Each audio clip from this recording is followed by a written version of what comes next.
लोमानिक में खुश आमदीद। यहाँ हम मनी आईक्यू को बेहतर बनाने पर काम करते हैं। ये तज्जिया गहरी मार्केट रिसर्च की बुनियाद पर किया गया है। ज़रा इस बात का तसव्वुर करें, एक कंपनी पूरे साल में 7 बिलियन रुपए की सेल्स करती है। 7 बिलियन?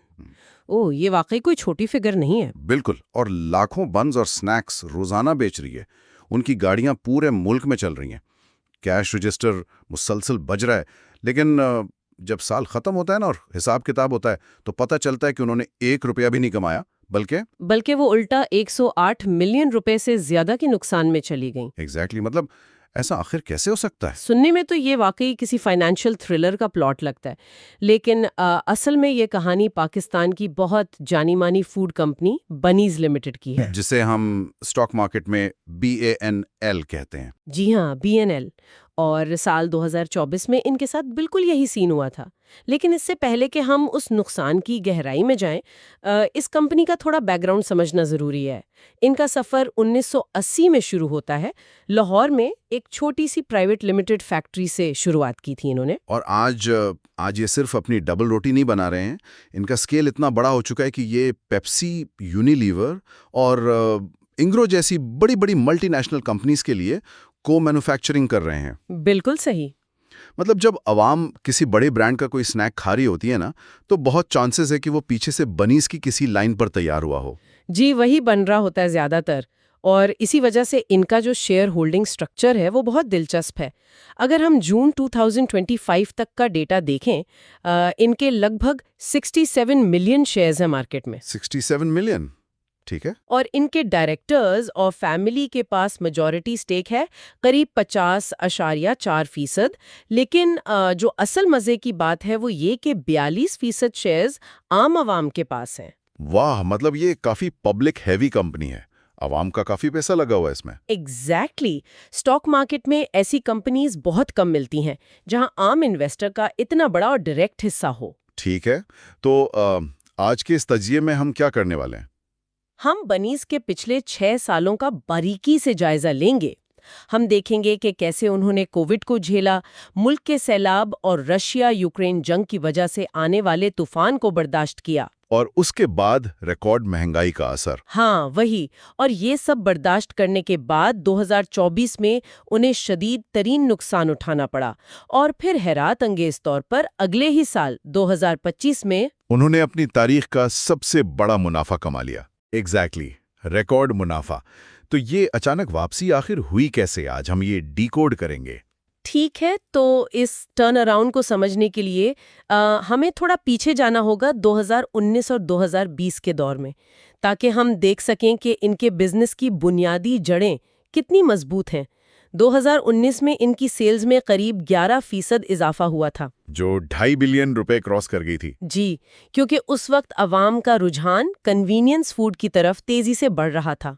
जिंदगियां मसरूफ हो रही थीं और तैयारशुदा बेकरी आइटम्स की मांग काफी ज्यादा थी। राइट। उस वक्त इनकी बेकरी डिवीजन की कैपेसिटी 13,500 मेट्रिक टन थी और स्नैक्स की लगभग 1,800 मेट्रिक टन थी। लेकिन मैंने इनकी 2019 की फाइनेंशियल रिपोर्ट जब पढ़ी तो वहां एक मसला नजर आया। सेल्स तो बढ़ रही थी, लेकिन उनका नेट प्रॉफिट करीब 18% गिर गया था और 112 मिलियन के आसपास रह गया था। जब आपका माल ज्यादा बिक रहा है तो मुनाफा क्यों कम हो रहा था? क्योंकि FMCG सेक्टर में, खुसूसन बेकरी बिजनेस में, सिर्फ सेल्स सब कुछ नहीं होती। आपकी लागत यानी कॉस्ट ऑफ प्रोडक्शन असल गेम चेंजर होती है। अच्छा, यानी बनाने का खर्चा। बिल्कुल। 2019 में यूटिलिटी बिल्स और रॉ मटेरियल, खासतौर पे चीनी और आटा, इनकी कीमतें आसमान पर जाना शुरू हो गई थीं। तो भले ही वो ज़्यादा बन्स बेच रहे थे, हर बन को बनाने का खर्चा उन्हें पहले से कहीं ज़्यादा पड़ रहा था। सही है। और फिर अगले ही साल 2020 में कोविड आ गया। पूरी दुनिया अचानक रुक गई। रेस्टोरेंट्स बंद, दफ्तर बंद, सब कुछ बंद। हाँ, लेकिन कोविड में घर बैठकर सबने खाना तो नहीं छोड़ा ना। उल्टा ज्यादा ही खाया होगा। ये बिल्कुल एक गाड़ी के शॉक अब्जॉर्बर जैसा काम कर गया। जब इकोनॉमी को लॉकडाउन्स का झटका लगाना, तो घरों में ब्रेड और बन्स के इस्तेमाल ने बनीज की गाड़ी को रुकने नहीं दिया।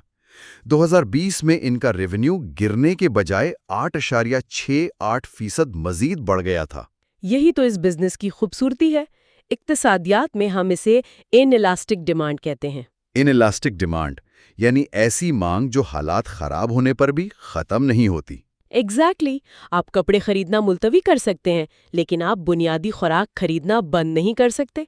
बीएनएल की प्रोडक्ट्स आम आवाम की ज़रूरत थीं और इस इनइलास्टिक डिमांड ने उन्हें उस सख्त तरीन दौर में बचा लिया। और सिर्फ बचाया नहीं, उन्होंने उस अरसे में कुछ बड़ी मूव्स भी ली थी। जी हाँ, 2020 में जब बाकी कंपनीज घबरा रही थीं, तो बीएनएल ने स्टेट बैंक की रीफाइनेंस स्कीम का फायदा उठाया।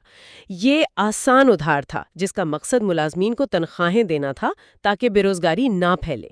इससे इनका कैश फ्लो संभाल गया होगा। बिल्कुल, और इससे भी बड़ी बात कि उन्होंने उस क्राइसिस के दौरान एक गैस बेस्ड पावर प्लांट लगा लिया। उन्हें अंदाजा हो गया था कि आगे चलकर बिजली का बहरान आने वाला है मुल्क में। वाह, ये होती है आगे की सोच। क्राइसिस में अपना एनर्जी सिस्टम तैयार कर लिया। अच्छा, अब आते हैं कहानी के अगले हिस्से की तरफ। 2021 से 2023 का अरसा, कोविड के बाद इनका स्केल अप शुरू हुआ। 2021 तो इनके लिए बहुत शानदार साल रहा। बहुत ज़बरदस्त रहा। सेल्स में तकरीबन 28% का इजाफा हुआ। उन्होंने एक फुल्ली ऑटोमेटेड बंड लाइन भी लगाई और प्रोडक्शन काफ़ी तेज हो गई।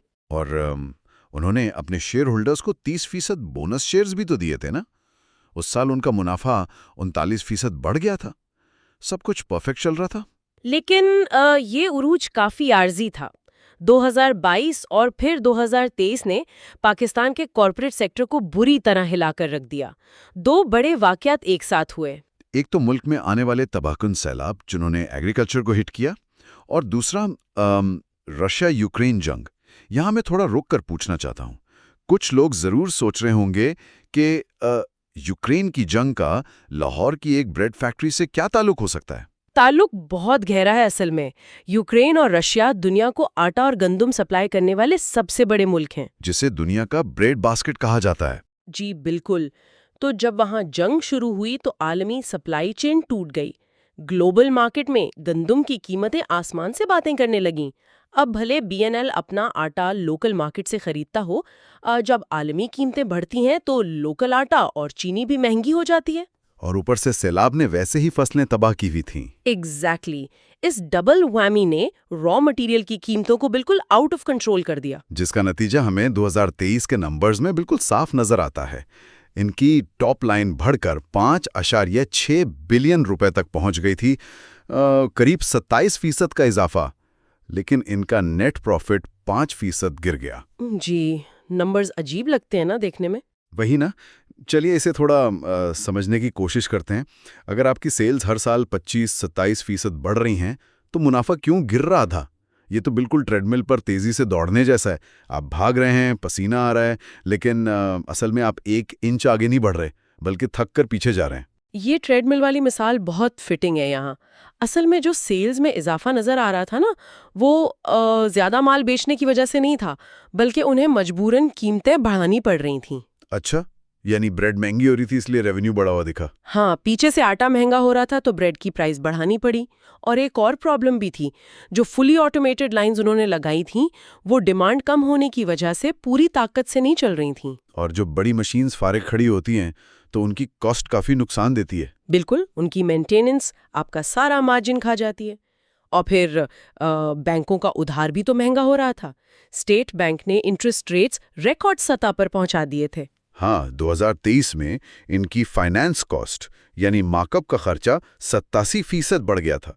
अब सोचें, जब इनका बिजली और उधार तीनों आसमान पर चले जाएं, तो भले सेल्स फिगर जितनी भी हो, मुनाफा कहाँ से बचेगा? और मुनाफा बचा भी नहीं। लेकिन ये तो सिर्फ शुरुआत थी उस तूफान की, जो 24 में आने वाला था। वाकई 2024 में आके वो ट्रेडमिल ही टूट गई थी। इस साल के नंबर्स किसी दिमागी झटके से कम नहीं है। 2024 में कंपनी की सेल्स 60 बिलियन रुपए क्रॉस कर गईं, लेकिन जब साल खत्म हुआ तो कंपनी को 108 मिलियन रुपए का शदीद नुकसान हुआ। ये साल इनके माली ढांचे का सबसे बड़ा इम्तिहान था। मुझे तो ये ऐसी बात लगती है जैसे किसी राइड शेयरिंग ऐप का ड्राइवर सारा दिन गाड़ी चलाए, हजारों रुपए कमाए, लेकिन शाम को जब पेट्रोल डलवाए तो पेट्रोल का बिल उसके कमाए हुए किराए से भी ज्यादा निकल आए। मेहनत पूरी लेने वाले खुश, लेकिन बेचारा ड्राइवर घाटे में। बहुत जबरदस्त मिसाल है।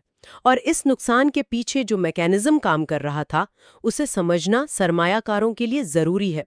यहाँ सारा मसला उमंग प्राइसिंग पावर की हदूद का था। प्राइसिंग पावर से आपकी मुराद कीमत बढ़ाने की ताकत? जी हाँ, हर बिजनेस के पास एक लिमिट तक ही ये ताकत होती है कि वो अपने खर्चे का बोझ कंज्यूमर पर डाल सके। 2024 में महंगाई की वजह से इनकी कॉस्ट ऑफ सेल्स 29% बढ़ चुकी थी। तो उन्होंने मजीद कीमतें बढ़ाकर बोझ अवाम पर क्यों नहीं डाला? क्योंकि अवाम की खरीदारी की ताकत बिल्कुल दम तोड़ चुकी थी। अगर वो ब्रेड मजीद महंगी करते तो लोग खरीदना ही छोड़ देते या कोई सस्ता मुतबादिल ढूंढ लेते। राइट, यानी उन्हें मालूम था कि लिमिट क्रॉस हो चुकी है। एग्जैक्टली। इस डर से वो मजीद कीमतें नहीं बढ़ा सके और उन्हें अपने मार्जिन्स कुर्बान करने पड़े।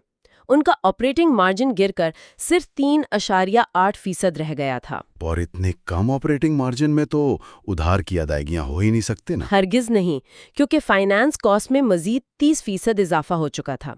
तो आखिर में 108 मिलियन का नुकसान होना तो तय था। ये वाकई हिटिंग रॉक बॉटम वाली सिचुएशन थी। लेकिन जैसा कि हर अच्छी कहानी में एक ट्विस्ट होता है ना, यहां से सीन अचानक बदल जाता है। एक फीनिक्स की तरह वापसी होती है। 2025 में आकर सब कुछ बदल गया।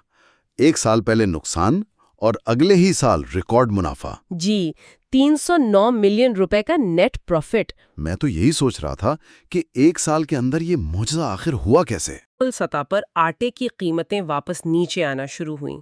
अच्छा, आटा सस्ता हो गया था। जी, जिससे इनकी कॉस्ट ऑफ सेल्स जो पिछले साल 29% बढ़ी थी, वो इस बार 2.5% गिर गई। जब आप इतने बड़े स्केल पर प्रोडक्शन करते हैं तो 2.5% का फर्क भी करोड़ों रुपए का मार्जिन दे जाता है।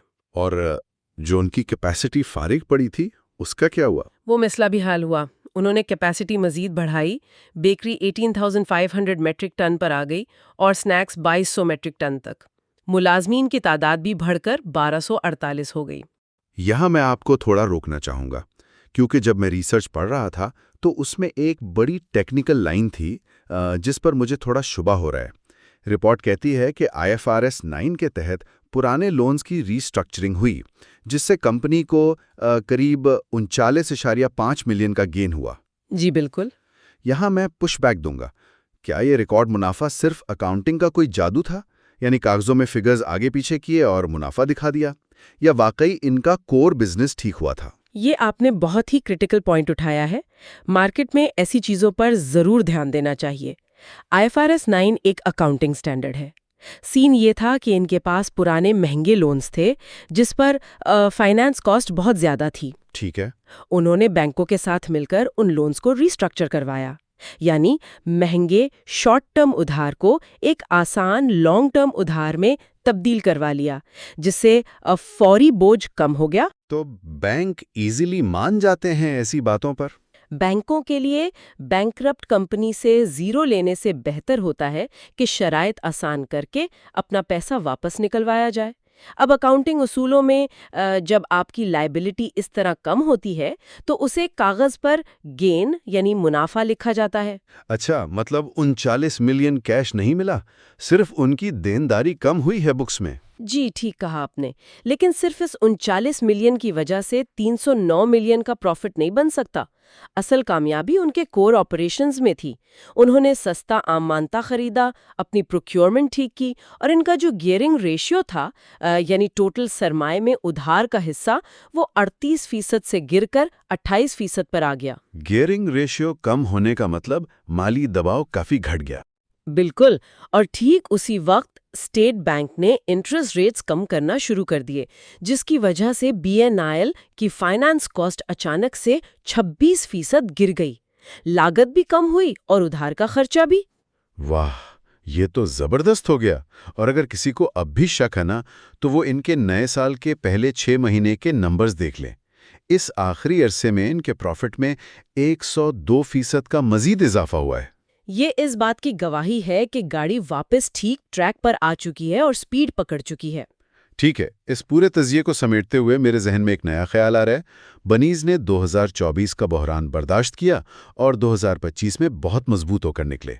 लेकिन अब इनका अगला बड़ा मंसूबा अपनी फैक्ट्रीज में सोलर पैनल्स लगाना और बायोगैस का इस्तेमाल करना है। अच्छा, ये तो बहुत बड़ी आगे की सोच है। सोचे जरा, इस पूरे बहरान में इनका सबसे बड़ा कातिल महंगी बिजली और गैस थी ना। अब तसव्वुर करें अगर ये कंपनी एनर्जी के मामले में पूरी तरह खुद कफील यानी इंडिपेंडेंट हो जाती है, इनकी छतों पर सोलर लग जाते हैं, बायोगैस पर शिफ्ट हो जाते हैं और एनर्जी का खर्चा जीरो के करीब आ जाता है, तो इनकी प्रोडक्शन कॉस्ट कितनी गिर जाएगी। मैं तो कहूंगी ये उनके कंपेटिटर्स के लिए एक खौफनाक ख्वाब होगा। एनर्जी इंडिपेंडेंस आजकल एफएमसीजी सेक्टर में एक अजीम मौत की तरह है, एक ऐसी दीवार जिसे गिराना नामुमकिन होता है। एग्जैक्टली क्या ये आने वाले वक्त में पाकिस्तान की सबसे नाकाबिले शिकस्त एफएमसीजी जाइंट बन सकती है? अगर वो अपनी लागत को इसी तरह काबू में रखें, नई मार्केट्स ढूंढें और इनके प्रॉफिट मार्जिन्स को हिलाना वाकई नामुमकिन हो जाएगा। इनकी वापसी हर बिजनेस के लिए एक बेहतरीन केस स्टडी है। यही तो वजह है कि हम इन डीप डाइव्स में तह तक जाते हैं, सिर्फ फिगर्स नहीं बताते बल्कि पूरी कहानी सामने रखते हैं। मुझे उम्मीद है इस तज्जिया ने आप सबके मनी आईक्यू में मजीद इजाफा किया होगा। जी, और बनीज की इस रोलर कोस्टर राइड से बहुत कुछ सीखने को मिला होगा सरमायाकारों को। मुस्तकबिल की अपडेट्स के लिए बेल आइकॉन दबाएं और हमारे चैनल को लाइक और सब्सक्राइब जरूर करें। और हाँ, कमेंट्स में तजावीज़ दें कि आप किन टॉपिक्स या कंपनीज पर ऐसी ही रिसर्च बेस्ड कंटेंट देखना चाहते हैं। अलविदा। अल्लाह हाफिज, खुश रहें और सोच समझ कर सरमायाकारी करें। Like and subscribe.